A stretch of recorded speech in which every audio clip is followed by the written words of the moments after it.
From Interior Alaska's most trusted news source, this is the Fbx Evening News. Good evening and thank you for joining us. Our top story, the Fairbanks North Star Borough School District is reacting to the allegations that a full-time employee and instructor at Hutchison High School sexually abused a 15-year-old student. 34-year-old Claude Folks is charged with 7 counts of sexual abuse of a minor in the first degree. According to district officials, Folks has been a full-time employee since 2006, holding jobs such as teacher's aide, correspondence instructor, and tutor.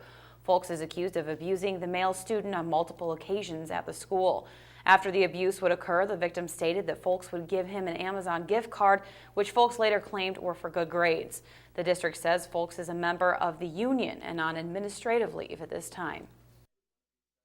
Yeah, he was a tutor in our Options teen parenting program, which is it's a district-wide program that we have that's open to students across the district, teen parents. Action we did take, which was placing him on the administrative leave immediately, and then again just waiting, letting the investigation run its course before we make any further action. Well, that's also part of being a union employee too. We that's the procedure that we follow, is to put on the administrative leave. District officials also say they are fully cooperating in any way with the investigation and providing counseling and help to those at the school who may have been affected by the allegations. A woman who was sexually abused as a child is trying to get a law passed to protect children from such abuse in every state in the country. Erin Marin was sexually abused starting at age 6. Now, for years, she kept it hidden from her family, being told by her abuser that it was their secret and that no one would believe her. Marin finally told her parents when she learned her younger sister was also being molested. She started pushing Erin's Law, which so far has been passed in 11 states and is being considered in 26 others, including here in Alaska. It would add a school curriculum teaching children to protect themselves from sexual predators.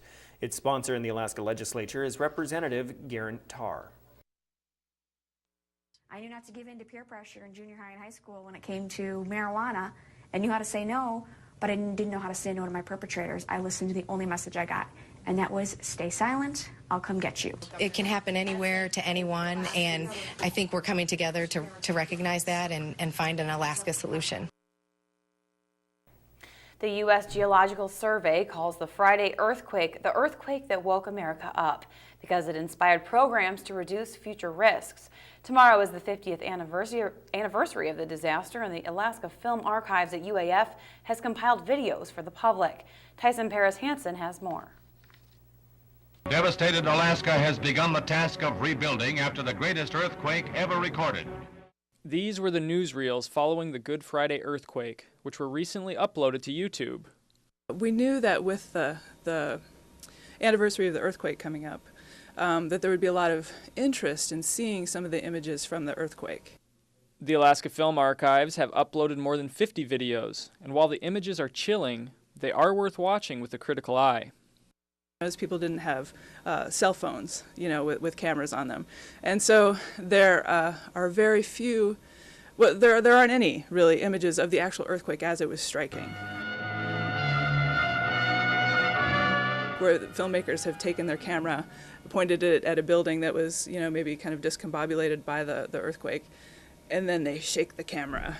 But there may be some quick cuts of film that are authentic. There's perhaps one that was shot aboard a steam vessel, a cargo vessel that was at Valdez Harbor, when someone actually had their 8mm camera out and, filmed the tidal wave coming in and going out as the actual earthquake was happening. To see firsthand images after the Good Friday earthquake, search Alaska Film Archives on YouTube. Tyson Paris-Hansen reporting.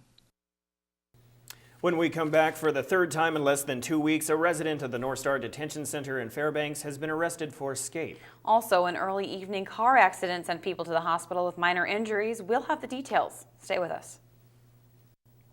Welcome back to the Fbx Evening News. For the third time in less than 2 weeks, a resident of the North Star Detention Center in Fairbanks has been arrested for escape. 27-year-old Kyle Fisher of Fairbanks was arrested Monday and charged with escape in the second degree. That is a Class B felony.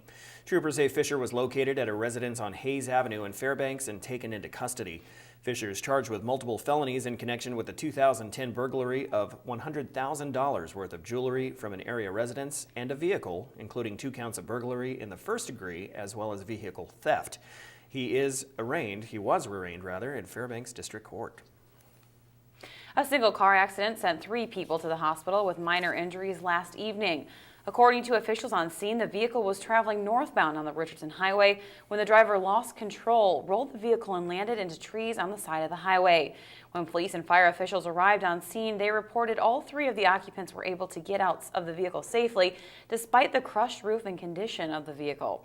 They said it's just a reminder that although the roads seem to be clear during this time of year, it's still important for motorists to use caution. Up on its side for whatever reason.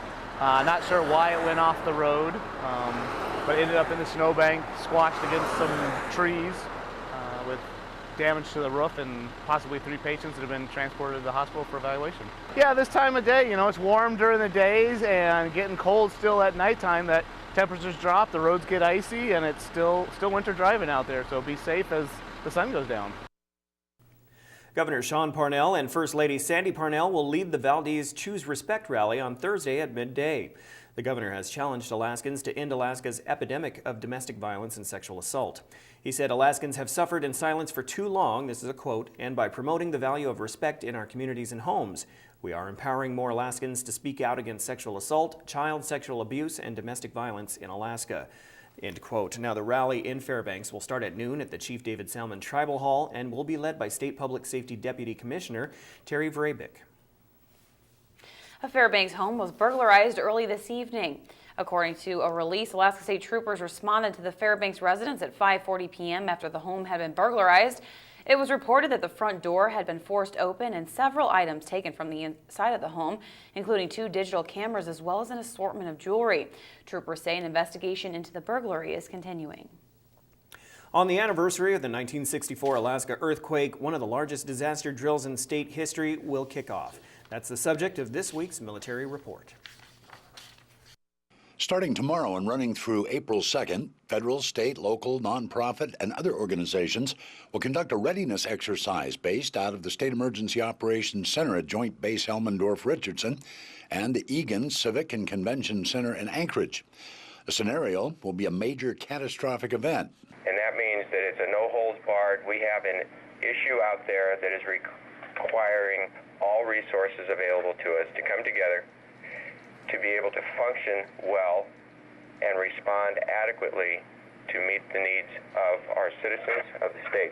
Local communities, the state of Alaska, the Alaska National Guard, active duty military, federal agencies, and other non-governmental agencies will take part. It's going to test a bunch of different systems and processes. It's going to give us kind of a comparison to what we have now for technology, for planning, for coordination, and give us kind of a baseline of 50 years ago. The purpose of Alaska Shield 2014 is to test state and federal organizations' ability to respond to a disaster emergency with the aid of private sector and volunteer organizations. We've got more than 400 local communities and folks around the state. We've got just an incredible array of resources across the nation that are all coming to bear in order to assist Alaskans in their time of need 50 years later in a scenario which very closely parallels the 1964 earthquake. As part of the project, officials will be involved in a local disaster scenario in Fairbanks later in the week. This is Monty Bowen reporting. The Military Report is brought to you by Stanley Nissan. Innovation for all. So while Joe Cook was busy in Anchorage at the state basketball tournament, he snuck in some time to visit the Alaska Sports Hall of Fame and speak with this year's inductees. All right, stay with us for sports right after the break.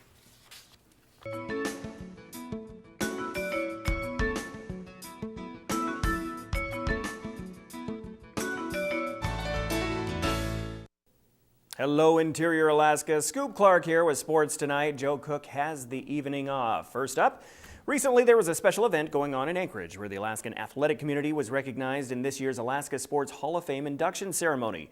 Joe Cook took a break from covering the state basketball tournament to check it out. He has more.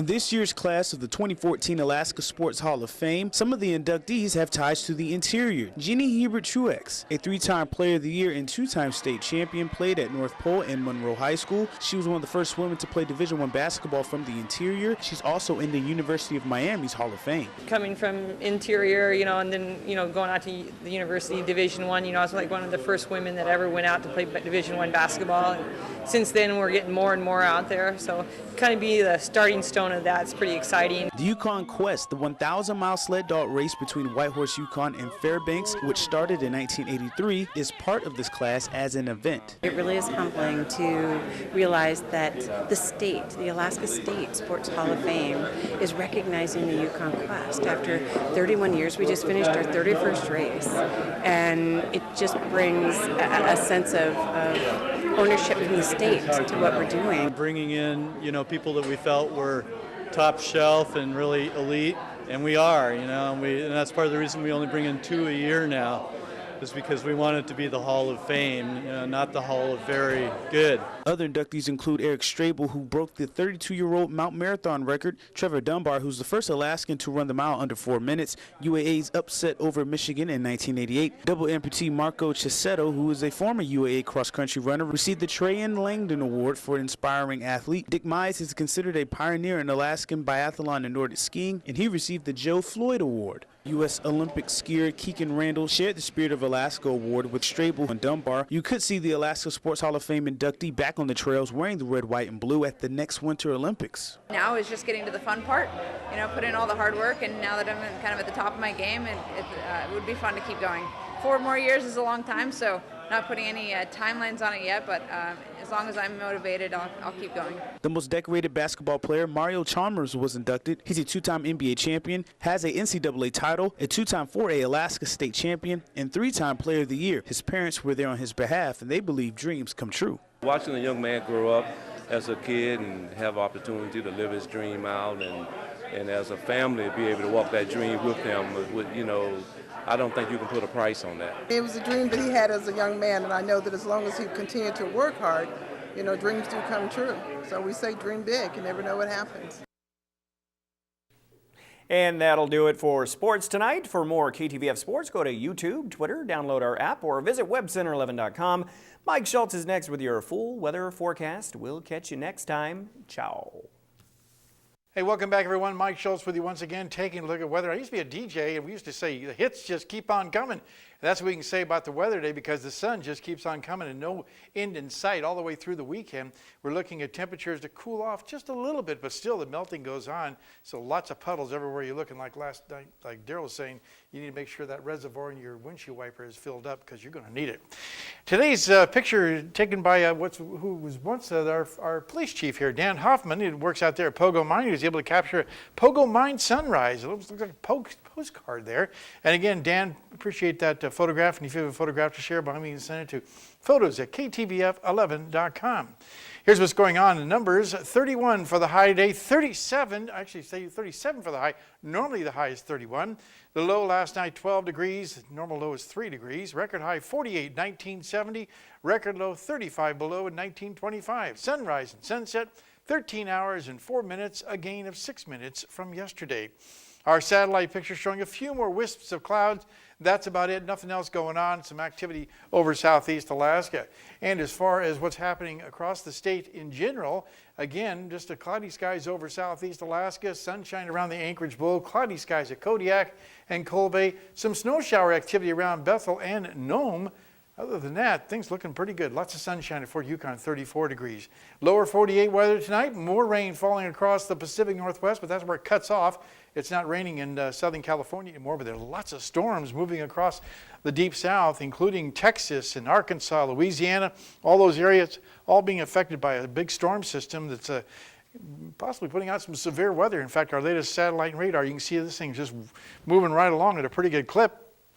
and a little bit of a circulation to it, helping to draw that moisture out of the Gulf of Mexico, and then scattered showers back to the west. Nothing really organized there. More showers over the Pacific Northwest. And the overall picture for tomorrow is calling for strong storms to be rumbling across the deep south in the bayou country. Also some mixed rain and snow, and then snow across the upper Great Lakes. Other than that, things look pretty good. The overall jet stream, the new outlook, is calling for more rain, but no snow, but just rain over the eastern half of the country. Cold temperatures across the Great Lakes, very warm across the deep south, and more rain coming in over the Pacific Northwest. Well, back to Alaska for tomorrow. Here's what it looks like. In the northern sections, partly cloudy skies at Nome, sunny skies for Barrow and Fort Yukon. Here in the interior, except for some wind around the Delta Junction area, could be gusting as high as 40 miles an hour. Looks like lots of sunshine once again spread all the way across the region. Over the southeast sections, partly cloudy skies at Juneau, more clouds and even some rain possible in the Ketchikan area. While over the southwest part of the state, we're looking at cloudy skies at Kodiak, partly cloudy skies for Bethel and Cold Bay.